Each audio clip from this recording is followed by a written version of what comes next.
What investment announcements came out of this summit? Yes, Delano, investments were a huge focus of this summit, and the European Commission had already pre-announced that as part of what it's calling its Global Gateway initiative, it will be putting 150 billion euros on the table for investments in Africa. Emmanuel Macron, at the end of this summit, has said that they have come up with some very precise projects, and the President of the European Council, Charles Michel, saying that there's also going to be a monitoring system put in place to make sure that those projects are progressing the way that they're supposed to be, acknowledging that in the past investments have been made and then not necessarily followed up on or seen through to their intended end.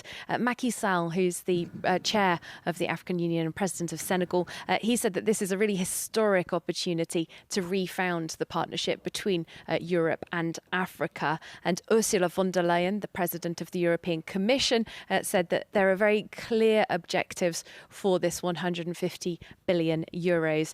She spoke about the green transition, renewable energy, upgrading transport networks, digital connectivity as well, also agriculture, education and healthcare. It's a lot of money. It's a long list, a lot of projects that have been discussed here at this summit.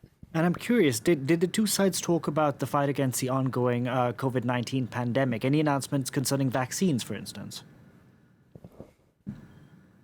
Well, they certainly did discuss it, yes. I mean, it was one of the big issues. It's been known for some time that the South African president, for example, Ramaphosa, he's been one of the voices pushing for there to be a waiver of intellectual property, a waiving the patents on the COVID vaccines so that they could be produced locally in the places where they're needed at a lower cost, rather than these countries around the world having to import them from Europe, America and other places where they're made. So earlier on, we had the leaders of 6 African countries who are going to be the first beneficiaries of a World Health Organization-led initiative called the mRNA Vaccine Technology Transfer Hub. Now, they're going to be getting training, technology transfer, as the name suggests, and sharing of licenses for making COVID vaccines. And this is, the innovative type of technology, mRNA, that went into the production of the Pfizer and Moderna vaccines, which some scientific papers have suggested do give a better immune protection than a natural COVID infection leaves you with. And now Ursula von der Leyen has confirmed that the European Commission, France, Germany and Belgium are putting 40 billion euros into this. She said this is all grants, not loans that would have to be paid back, and it is all available now. So today, just 1% of the vaccine doses that are administered in Africa are produced on the continent. There's an aim that by 2040 that figure would be 60%.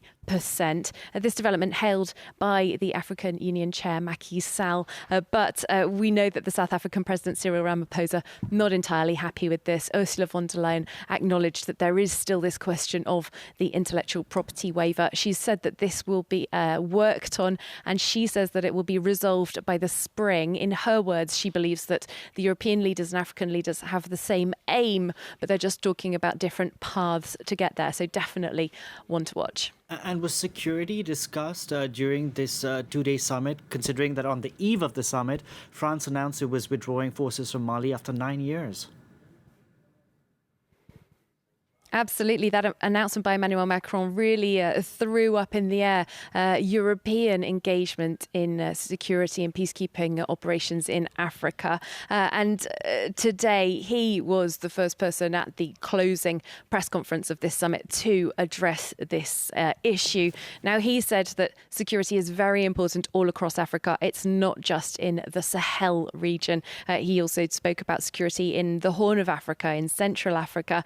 And he said that European leaders are now looking at a shift to African-led missions in Africa with EU support, but the European forces taking a secondary role, a backseat, if you will. The president of the Commission of the African Union, Moussa Faki, echoed this. He said, look, African forces are ready to deploy their own forces in the fight. They welcome support from European forces, but they want to be leading these missions on on their own territory. So again, it looks like the start of a new path on security, a key issue. Emmanuel Macron and others underlining the risks of terrorism, particularly in the Sahel region, spreading into other parts of West Africa where it has not been present up to this point.